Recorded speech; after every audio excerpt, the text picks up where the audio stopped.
So, do you want to understand your children's mental health? Do you have the techniques to support your child through their mental health and what they're going through? Do you understand anything about children and trauma and how that can impact them? Today, I will be interviewing Hayley Graham, who is the wonderful author of Shadow Monsters and Courageous Hearts. I absolutely love this book. It's beautifully written and it's all around supporting children and parents with navigating the difficulties around mental health. And what it tends to have is a wonderful toolkit at the back giving you information. Now, Hayley is a psychotherapist and works with children and adults, and I do believe that she also works in a school with children. Hayley, thank you so much for being here today and being part of my interview. Well, thank you so much for inviting me. It's my pleasure. So, I would really like to know what has inspired you to put this fantastic book together. I know we're going to be just focusing on one particular story today, which will be trauma, and we can look at the other stuff that's in there as well. But what inspired you to do this book? Um, I think it's a question that has more than one answer. I think that, on a very practical level, I became aware really that people often didn't have a very good understanding of mental health challenges and how they presented. And I sort of had this idea of creating something that would give parents and educators and, even sort of people working in a therapeutic capacity with children, just something that was really accessible to give them an understanding of those very commonly occurring mental health challenges that we see all the time within sort of practices, but also within schools. And I also, also just within society and families as well, because people can often make very quick judgments about other people and what's going on for them, and also might not also have an understanding of themselves and make very quick judgments about themselves.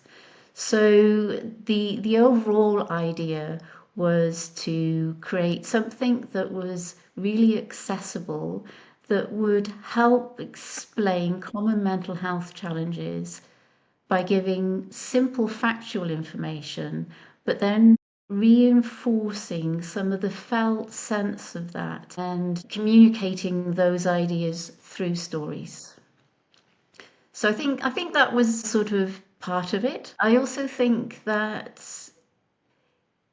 there was something around being in therapy with clients and being inspired by their courage. And also, I think finally, there's something about understanding that not everyone has the opportunity to access therapy. So it was wanting to be able to bring something perhaps to those people who aren't able to access therapy, that they might be able to find some sort of resonance, healing, understanding through these stories for themselves. But all these stories are beautifully written, and I've got to say that I actually had a little bit of a tear in the first one, most probably because it touched on, it's so beautifully written. And I Thank think that children are very story and pictorially led. And the pictures as well, the illustrator that you chose to work with you, the pictures are so beautiful and soothing that they really do actually intertwine with the magic of the story, because the stories themselves are beautiful. But I think underlining the stories, they do have a lot to help parents and children. I mean, obviously, I would always suggest that somebody seeks professional support if they have any particular concerns, and then you'll use the tools around them to support their children. And self-understanding with parents makes a massive difference to be able to help your children. So if we're looking at the first story that you have, The Courageous Heart, tell me a little bit about that story and what you wanted children and parents to get from that. Because the information that you give and the tool set that you give after that is actually very helpful. Yeah, and I think, you're right. And I think I say that in every after every story, Sometimes we do need to seek professional help, that we need a little bit more to get us through things. But I think one of the things that, I started with these stories is about the importance of talking and talking to kids. And whether you're a professional or otherwise, if you're a parent, I think opening up conversations and being curious about our children's experiences, and that's so important in itself.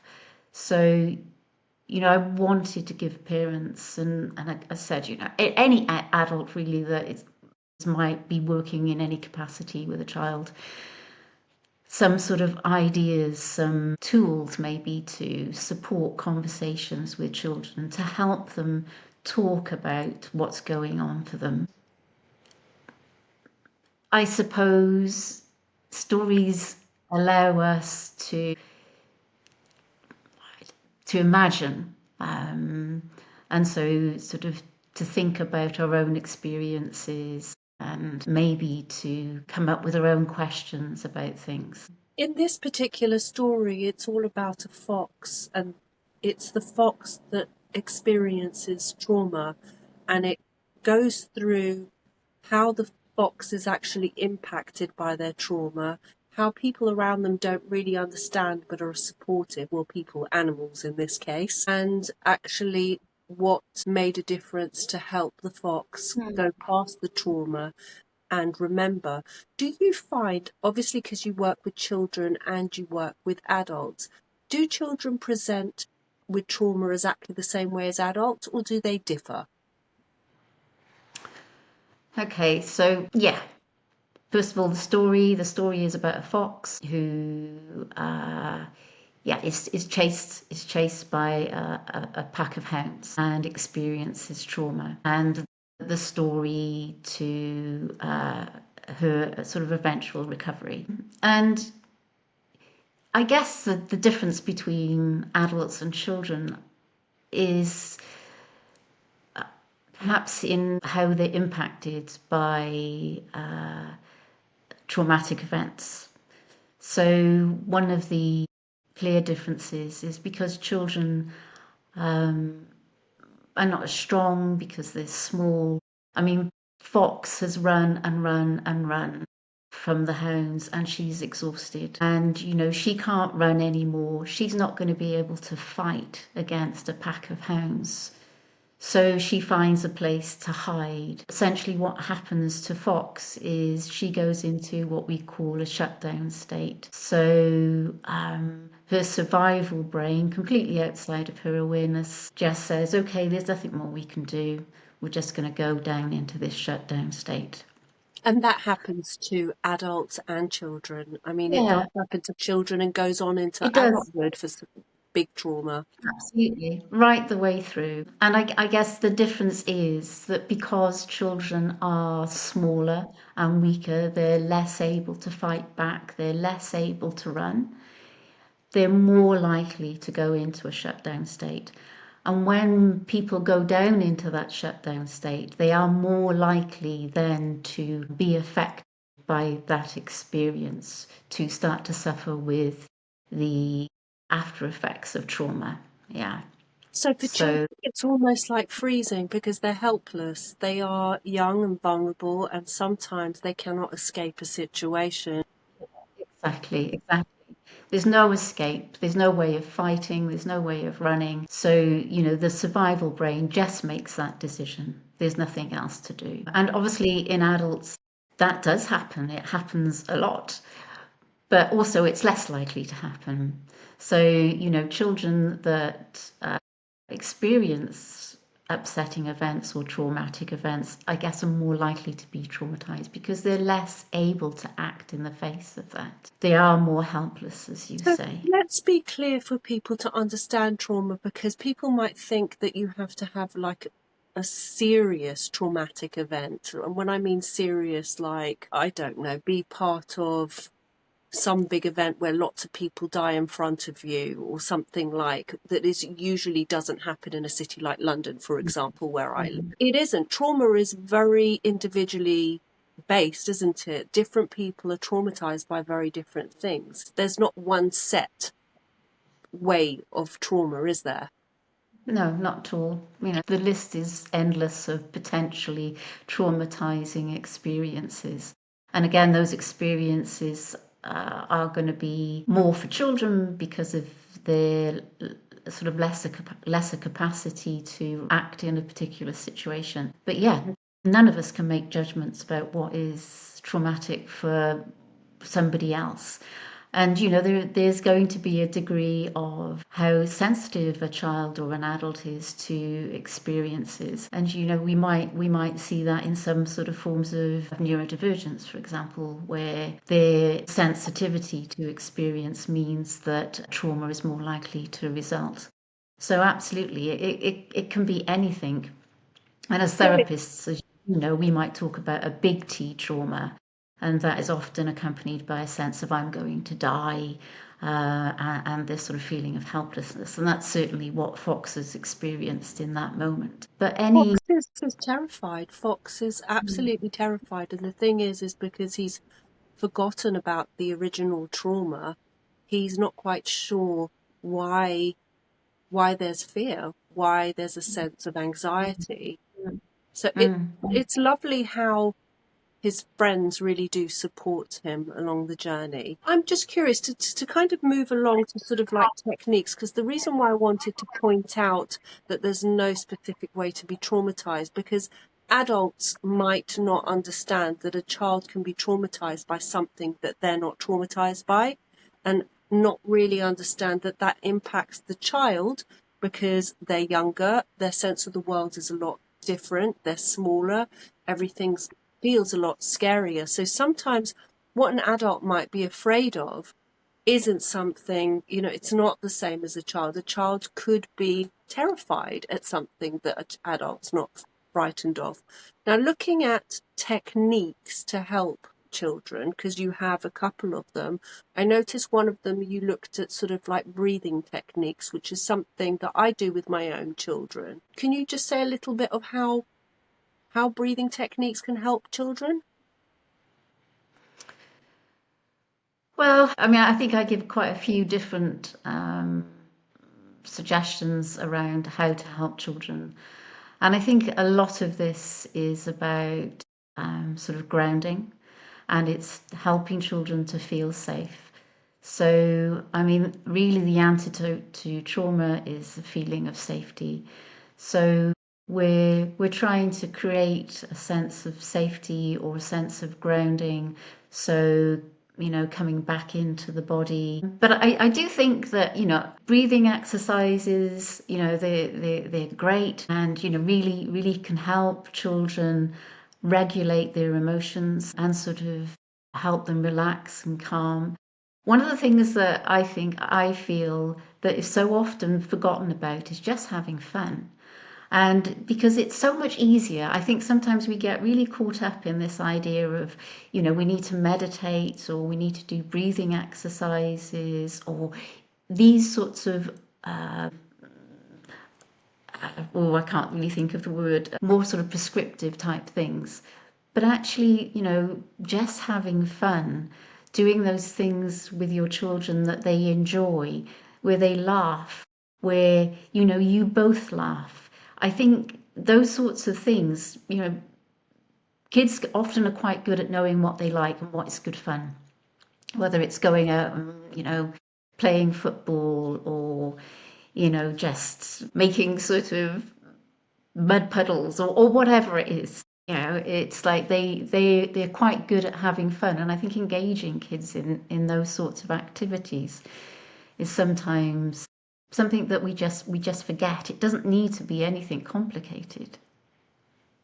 Definitely. I'm glad you put that in, because lots of people do focus on, I suppose, meditation, breathing, all of those kind of things. I think we've found a new love for this kind of realm, which is actually quite therapeutic and relaxing for Mm. children and adults. But I do think it's fun, because even if I think fun is important, because even if I think I've worked 18 years in a youth project setting, working with young people, and they do need fun. I mean, part of our work would be to develop life skills, to support them, to be emotionally there for them. But, children that are struggling emotionally or have very difficult family backgrounds, or, whatever's going on in their world, they actually sometimes just need to get away from it, just want to think about something happy, feel supported, just enjoy themselves. So I certainly support that, actually making the time to have fun with your child, playing a game with them, getting snakes and ladders out, going for a walk, looking for toadstools in the garden and trying to identify them, anything, picking worms up and getting your hands dirty in the mud, depending on the age group of what they want to actually do. But I do think that that's very important. And I think that adults forget that they do have an inner child within them that really does know how to play those games. Yeah, yeah, yeah. And I mean, it can be good for them too, you know. I suppose in a way, you have to be feeling safe to be having fun. So, you know, it's if everybody can be enjoying themselves and just being in the moment. I think that can be so helpful. I do think sometimes we can have a tendency to overcomplicate, what helping a child to feel safe can look like. It's about relationship, isn't it? It's about Absolutely. being with that child in a particular way, being open to their experience, being curious about their experience, enjoying being with them, taking delight in them. All of those things are going to help them feel safe. Definitely. And before we kind of coming to the close at the moment, the end of our talk together, but before we do go, I just wanted to point out, have a look at two things. One is that you mentioned that structure is really important for children. And I find that structure really does help children to feel safe, because they know what to expect. And when they know Yeah. what to expect, they have a feeling of safety. So I will always say, especially within my own family setting and also in a youth work setting with young people, I have always noticed that having consistency and structure makes a massive difference to young people and children feeling safe, because they know what to expect. And that's something that you talk about in this book as well. Yeah, yeah. No, I quite agree. Yeah, it's a sense of being in control, as you said, of knowing what to expect. Yeah, and there's quite a lot of different suggestions around those sort of other things around doing sort of relaxation, just listening to music, for example, or listening to stories, or all of those things can have a positive effect, releasing dopamine, which can help us relax, and or exercise, releasing endorphins that help us feel better. There's lots and lots of things that we can do, parents can do to help shift the balance. That's brilliant. I strongly suggest actually everybody to go and get this book. I can actually think of a couple of adults that would really benefit from this book as well, because it's so beautiful. And even as an adult, I think it explains a lot to you if you don't know. And it helps you connect to your inner child if you have struggled with any of the issues in this book. It's a really digestible, nice way to actually touch on the topics of this book. Now, I would really like to have another chat with you another time if you're open for it. And if anybody has any questions after this, please put them in the box and we'll try and answer them. But where can people find you if they're looking for you, Hayley? Oh, I think, do you mean in terms of my book or me personally? Well, I know you can be found on Instagram. So, hey, Yes. what's your Okay. Instagram? Hayley Graham author on Instagram. Yeah. My book can be found at all sort of good, you know, physical and online bookstores or whatever the phrase is.